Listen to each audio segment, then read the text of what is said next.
नमस्कार मंडळी, आपल्या छोट्याशा ब्लॉगमध्ये तुम्हा सर्वांचं मनापासून स्वागत आहे. तर आज आपण बनवणार आहे हिरव्या वाटणामधला शेवगा रस्साभाजी. तर इथं आपण कढई ठेवलेली आहे. कढईमध्ये 2 वाट्या पाणी घेतलेलं आहे. तुम्हाला जितकं पाहिजे तितकं तुम्ही पाणी घ्यायचं आहे. पाणी इथं भरपूर टाकून घ्यायचं. तर इथं आपण 2 वाट्या मोठ्याला पाणी घेतलेलं आहे आणि 1 चमचा मीठ घेतलेला आहे. 1 चमचा मीठ घेतलेला आहे. 1 चमचा मीठ टाकून झाल्याच्या नंतर इथं आपण शेवगा कट केलेला तो त्या पाण्यामध्ये ॲड करायचा. सर्व शेवगा ॲड करायचा. शेवगा ॲड करून झाल्याच्या नंतर एक मोठासं उकळी आली की लगेच शेवगा बंद करायचा. इकडं वाटणाला आपण काय काय घेतलेलं आहे. शेंगदाणे घेतलेले आहेत, लसूण घेतलेला आहे. तुम्ही बघू शकता इथं लसणाच्या पाकळ्या घेतलेल्या आहे. त्यानंतर हिरवी मिरची घेतलेली आहे. हिरवी मिरची घेऊन झाल्याच्या नंतर कोथिंबीर घेतलेला आहे. तुम्हाला पण जितकं पाहिजे तितकं तुम्ही पण कोथिंबीर ॲड करू शकता. इथं आपण कोथिंबीर ॲड केलेलं आहे. इकडं लगेच कढई गरम करायला लगेच तेल त्याच्यामध्ये ॲड करायचं. तेल ॲड करून झाल्याच्या नंतर लगेच बारीक चिरलेला कांदा ॲड करायचा. कांदा 2-3 मिनटं असा छानपैकी असा मंद गॅसवरच परतून घ्यायचा. 5-6 मिनटं छानपैकी असा परतून घ्यायचा. लाल होईपर्यंत इथं आपण छानपैकी असा कांद्याला रंग येईपर्यंत आपण त्याला छानपैकी असा एकजीव होईपर्यंत आपण परतून घ्यायचं. त्यानंतर वाटण ॲड करायचं. जे आपण हिरवी मिरची, शेंगदाणा, लसूण आणि कोथिंबीरचं वाटण बनवलं ते ॲड करायचं.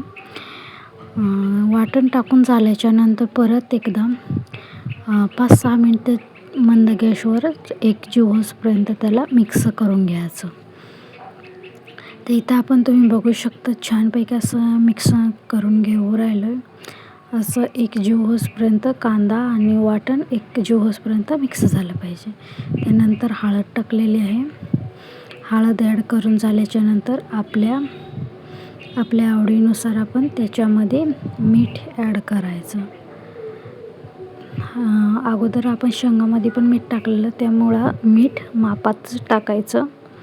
मीठ इथं ॲड करून झाल्याच्या नंतर छानपैकी 2 मिनटं परतून घ्यायचं. त्यानंतर आपल्याला रस्सा पाहिजे तितकं आपण त्याच्यामध्ये पाणी ॲड करायचं.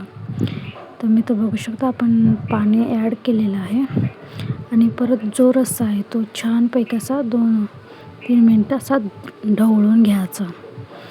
तर इथं आपली हिरवी वाटणातली भाजी कशी बनवायची या व्हिडिओच्या माध्यमातून पूर्ण बघणार आहोत. तर इथं आपल्याला जितका रस्सा हवा तितका आपण त्याच्यामध्ये पाणी ॲड करायचं. तुम्ही बघू शकता छानपैकी असा हिरवा वाटणाचा रस्सा झालेला आहे. आता जो रस्सा आहे त्याला फुल गॅस करायचा आणि 2-4 उकळ्या येईपर्यंत आपण त्याच्यामध्ये शेंगा ॲड करायच्या. तुम्ही बघू शकता इथं छानपैकी आपल्या भाजीला उकळी फुटलेली आहे. छानपैकी असंच 2-3 मिनटं छानपैकी अशी उकळी फुटू द्यायची. आणि मित्रांनो, जर आपल्या चॅनलमध्ये नवीन असेल तर आपल्या चॅनलला सबस्क्राईब करा, बेल आयकॉन दाबा, शेअर करा. असेच नवनवीन व्हिडिओ बघण्यासाठी आपल्या चॅनलला सबस्क्राईब करा. तर इथे छानपैकी असे उकळी आलेले आहे. तुम्ही बघू शकता.